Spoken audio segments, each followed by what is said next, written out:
Fast न्यूजचे प्रायोजक गोकुळ। बाळ, फ्रीजमधून श्रीखंड काढ ना। आम्ही पूर्वी घरीच बनवायचो श्रीखंड, त्याची चवच वेगळी होती। आता काय सगळं रेडीमेड। आजी, हे श्रीखंड खाऊन बघ।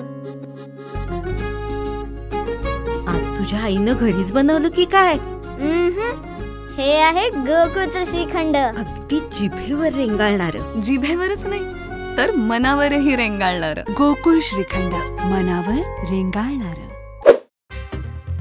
पुतळे उभारण्यासाठी जनतेचा पैसा वापरू नका, सर्वोच्च न्यायालय। मद्रास उच्च न्यायालयाच्या निकालाविरोधात तामिळनाडू सरकारनं दाखल केलेली याचिका फेटाळली। पावसामुळे उद्ध्वस्त झालेल्या शेतीसाठी केंद्रानं तातडीनं मदत जाहीर करावी, शिवसेना पक्षप्रमुख उद्धव ठाकरे यांची मागणी।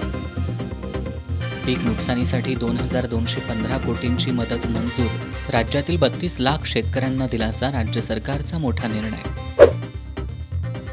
हातकणंगले तालुक्यातील कुरोची परिसरात अनैतिक संबंधातून सागर रामचंद्र भिसे याच्यावर प्राणघातक हल्ला, शहापूर पोलीस ठाण्यात अक्षय रेणके आणि मंथन रेणके या दोघांवर गुन्हा दाखल।